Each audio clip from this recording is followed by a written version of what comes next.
श्रम्भेश्वर महादेव, जो व्यक्ति पथभ्रष्ट हो जाए, जैसे मदिरा के नशे में पड़ गया, कहीं जुए में पड़ गया, कहीं मांसाहार में पड़ गया, कहीं व्यसन में पड़ गया, कहीं गलत काम में अगर कोई जा रहा है, तो श्रम्भेश्वर महादेव के नाम से काली तिल भगवान शिव को समर्पित करी जाती है।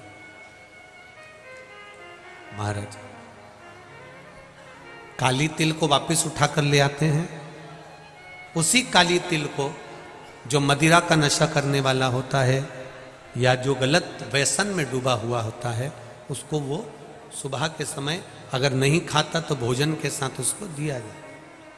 श्रम्भेश्वर महादेव। एक बेलपत्री का भी बहुत अच्छा प्रयोग है श्रम्भेश्वर महादेव का। मदिरा पीने वालों के लिए, मांसाहार, व्यसन में, जुए में, वेश्यावृत्ति में, पर नारी में, गलत जगह पर जो डूबे रहते हैं उनके लिए पहले की कथा में उसका वर्णन किया है बेलपत्री का। श्रम्भेश्वर महादेव। एक बार सब बोलेंगे, कौन से महादेव? श्रम्भेश्वर महादेव। फिर जम के बोल लो एक बार, श्रम्भेश्वर महादेव। जब हमारे घर में क्रोध बढ़ता है या कोई गलत कार्य में जाने लगता है तो श्रम्भेश्वर महादेव का हमें शरणागति लेना चाहिए। श्रम्भेश्वर महादेव का पूजन करना चालू कर देना चाहिए।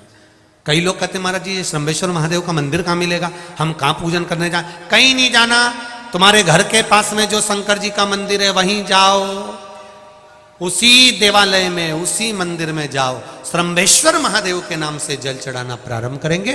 वो जल जो गलत संगत में पड़ा हुआ है उसका आचमन कराना प्रारंभ करेंगे। अपने आप उसकी धीरे धीरे बुद्धि सुधरना प्रारंभ हो जाएगी। ऐसा श्रम्भेश्वर महादेव का है। कुछ स्थान हमारे यहाँ पर बड़े सुंदर सुंदर स्थान निश्चित किए गए हैं। जैसे कैंसर आदि के मरीज के लिए हम लोग पहले भी कहते हैं कि त्रिजुगी नारायण का जल बड़ा महत्व रखता है। जिसका शरीर या जिसको एक पत्र आया है कि किसी को मिर्गी का झटका आना चालू हो गया था। अब पत्र ढूंढेंगे तो समय थोड़ा लग जाएगा। जिसने लिखा है उसके स्मरण में होगा। जिसने भी लिखा होगा कि बीमारी के चलते चलते फिर मिर्गी आना चालू हो गई।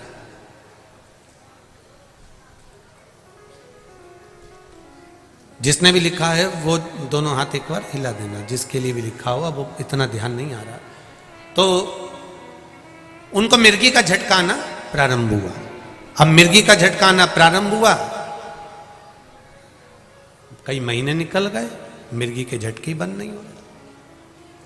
तब उन्होंने पत्र में लिखा है कि श्रम्भेश्वर महादेव का आपने जो वर्णन करा था 31 बेलपत्र वाला, गुरुजी हमने वो 31 बेलपत्र वाला प्रयोग करना प्रारंभ करा। और उन्होंने पत्र में लिखा है कि मिर्गी के झटके भी बाबा की कृपा से ठीक हो गए हैं, अब कोई झटके उनको आ नहीं। श्रम्भेश्वर महादेव का जो वर्णन है, श्रम्भेश्वर महादेव का जो गुणगान है, ये कोई साधारण नहीं है। शिव महापुराण में भागवत के प्रहलाद चरित्र को लाकर रखा गया है केवल श्रम्भेश्वर महादेव के प्रागट्य के लिए। ऐसा श्रम्भेश्वर महादेव का गुणगान। एक बार फिर आप लोग भूल ना जाओ, उसके लिए एक बार फिर से बोल लो, कौन से महादेव? श्रम्भेश्वर महादेव। ये श्रम्भेश्वर महादेव जैसे कुंदकेश्वर महादेव। कुंदकेश्वर महादेव का क्या काम है? माता पार्वती ने बिदल उत्पल को मारने के लिए जो कुंदुक फेंका था, वो कुंदुक भगवान शंकर के पांव में जाकर गिरा था, तो शिव जी का नाम कुंदकेश्वर हो गया था। जब हमारे यहाँ कोई दवाई नहीं लगती शरीर में, कोई कैंसर जैसा रोग हो गया, किडनी लीवर का रोग हो गया, या बीपी शुगर का रोग हो गया, शुगर लेवल में नहीं आ रही है, तो आप शंकर जी पे से जो बेलपत्र ला रहे हो कुंदकेश्वर महादेव के नाम से लाओ। दवाई खाओ, डॉक्टर को दिखाओ, सारी जांचें कराओ, डॉक्टर के अनुसार चलो, डॉक्टर जैसा बताए वैसा करो, पर उस दवाई को भी शिव जी से कहकर कि बाबा कुंदकेश्वर महादेव का नाम लेकर उस दवाई को भी हम कुंदकेश्वर महादेव का प्रसाद समझकर पाना प्रारंभ करो, धीरे धीरे आराम लगना प्रारंभ होगा। कुंदकेश्वर महादेव रोग मुक्ति के लिए होते हैं और श्रंभेश्वर महादेव, बोलो बोलो जरा जम के, व्यसन की समाप्ति के लिए।